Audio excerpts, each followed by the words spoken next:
1112 VP 113, jokingly dubbed Biden. Get it? Corey Powers, editor-at-large for Discover Magazine in studio. How you doing, Corey? VP Biden. Right on. There we go. Correct on that. Two images show you. This is the arrow obviously pointing to it. But there are three dots on here. One is red, one is green, one is blue. Right. What's significant? So this is the actual discovery image. Basically, two astronomers were looking one little patch of sky very, very far away, looking for exactly this kind of thing. Stars don't move. Planets or anything that's like a planet does. So this is color-coded. This is what they saw on different nights. They're looking for one thing moving. They color-coded it to show that all these stars are staying still. This thing is moving, and the way it's moving... So this is just one... It's one object, color-coded. Is Pluto on this? Pluto's in a whole different part of the sky. So this is way out there. This is way out there. This is more than twice as far away as Pluto. Unbelievable. Why does this matter, Corey? Well, there are two ways you can look at it. I think I look at it first of all as an exploration question. That we know where we are on Earth. We've mapped our planet. Our solar system is still terra incognita. It's full of surprises. This object is something that astronomers said shouldn't even be there. There's a whole other solar system beyond the planets that we know that are full of these things that are sort of planets, sort of comets. Some of them they call dwarf planets. That's what they're calling this one. What we're seeing is we're seeing our neighborhood. We're seeing what's around us. And then the second part is we're seeing where we came from. Mm-hmm. Go back to the other image, you guys, and we'll show, because we're over here on the left, right? That's right. So we're over here. Okay. There's Pluto's out here. Yeah. And this thing called Maki Maki is way out here. That's right. So that's another dwarf planet. If you want to find out where VP 113 or Biden is located, keep walking about another 30 feet that way. Wow. We can see that far. And this is the closest it gets this time. When it really gets cooking, it's 15 times as far away as Pluto. That's incredible. It takes 4,300 years to go around the sun. I don't know how you know that, but I trust you. What is a dwarf planet? So a dwarf planet, the fact that you hear weird terms like that is actually scientists saying there are things out there we don't really understand. It's a dwarf planet is kind of a catch-all term for something. It's round like a planet. It sort of looks like a planet, but it doesn't orbit in a regular way like all the planets that we knew growing up. Would this be part of our solar system? So it's part of our solar system. Would it be outside? It's a whole new zone. They're calling it the inner Oort cloud. You don't really need to know that. All you need to know is there really are these two solar systems. There's the solar system with the classical planets, and then there's this whole other zone that we haven't explored. Mm-hmm. And now they're saying because of how this new dwarf planet moves, that there may actually be an even bigger planet, something bigger than the Earth. I guess that's the point I was going to, because you study this all the time. Is that why it's so significant? Because there's more beyond that? There's more beyond that, and then there's more beyond that. I mean, I think what we're seeing is, okay. If you watch the show Cosmos. An awesome book with a treasure trove of information. David, how the heck are you? Very good tonight, sir. How are you? I'm doing fantastic. I appreciate you coming on here with us. I know that you had reached out to us a few weeks ago. You've got a really cool book coming up here that's going to break everything down with Nibiru. Let's talk about what you do. Well, the way I got into it, I've always believed in following the money. About 5 years ago, I got into some research on the Pentagon black budget. And I don't know if you recall, but you probably do, that the day before 9/11, Don Rumsfeld announced at a Pentagon news conference that the agency was 2.2 trillion short. Money was simply missing, 2.2, not billion, but trillion. So having worked for a period of time at the Pentagon, I realized this was most likely black budget funds.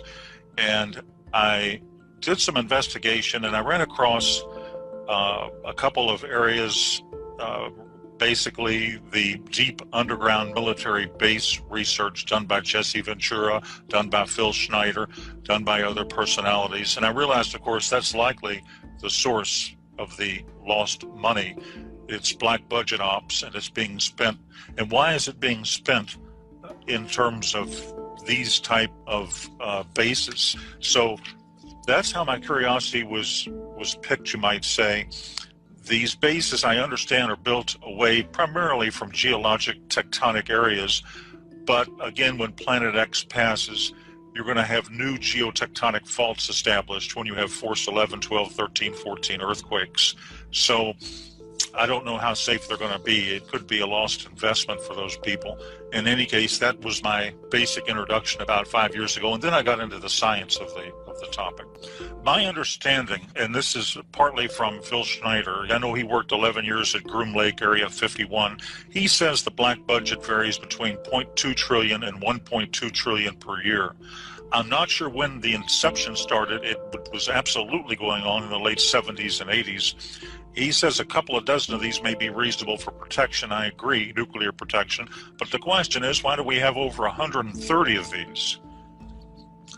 That doesn't really make any sense unless, obviously, Planet X is absolutely a fact, which it is. Well, so, 4 years ago, I remember reading an article on Yahoo News that claimed eventually people are going to be able to look up in the sky and they're going to see what looks like a second sun, but really it's a giant sun that exploded. I think they said it was Betelgeuse or something like that. So in my mind, when I read stuff like that in the news, I think it's the forces behind the scenes, or whoever's kind of orchestrating the media, prepping people, subconsciously getting them ready for this type of event. First it's just an explosion that looks like a sun, and then hey, oh, it is a sun. So do you have any physical evidence, like pictures that you can say without a shadow of a doubt, or files or white papers? Yes, I do. In fact, there's some very good videos on the internet itself that are good photographic analysis. There's one called Multiple Suns Rise Over Halifax, Nova Scotia. Those are the keywords that a person would enter on YouTube to read it or view it. And you can see the sun. And then at the 3 o'clock position, you have Planet X. To the right of Planet X, you have a separate lens flare. Now, that doesn't reflect the lens flare, of course, in the water below, but Planet X is generating its own light, and you can see its reflection, therefore, in the water below. Next, I think a fog bank moves in, and it obscures the sun, but Planet X is still visible. A lens flare cannot do this. Now, that's one good example of something they could simply look up themselves on YouTube. There's also some good Davis Station South Pole videos out there. And there's, in my book, which is Planet X, The Arrival in 2017 by David Mead on Amazon, I've done a video. It's page 15 or 16 or so of the book. And I have a section called Photographic Analysis of Planet X. And I study one video which another analyst did an extensive study on. And let me just sort of explain what happened. A fellow named Glenn Vaughn on April 11th, 2015, was flying down the Pacific side of Central America. He's a professor, an ex-professor at California University. He took a 20 megapixel raw file with a Sony digital camera, and he confirmed the report by sending it in to a particular analyst for review. He took it through an aircraft window. Now, an analysis of the metadata indicated it was taken at 240 dpi, very high resolution, and the metadata further showed the date, the time, the GPS coordinates. I think it was a Sony DSC HX50V camera.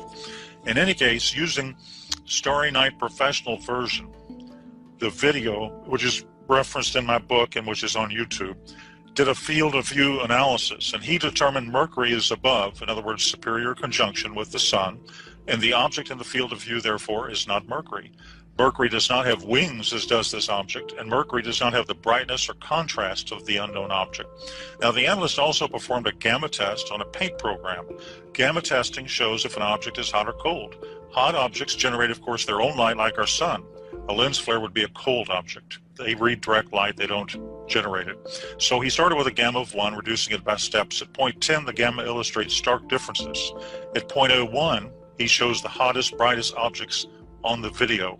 He then reduced brightness to a value, I think, of -3 in contrast to +2. The hot objects fade in together, proving they're genuine. Then he ran a luminance test to determine the intensity of the object, and he determined it was behind the sun, not a reflection.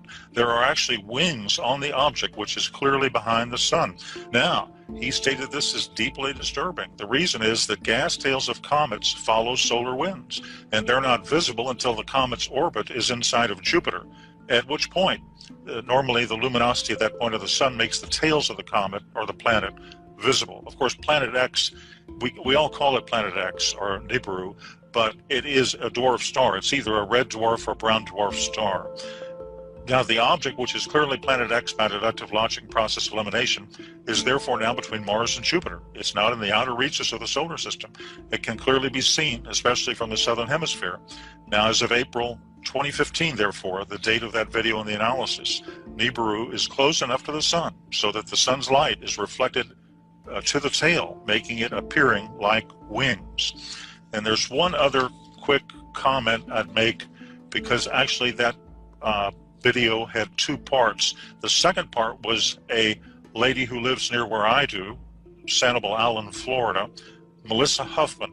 Now, you can look at this video itself on YouTube. I think it has more or less gone viral, and nearly 1 million people have looked at it. And this is a 2015 video. The object is very interesting.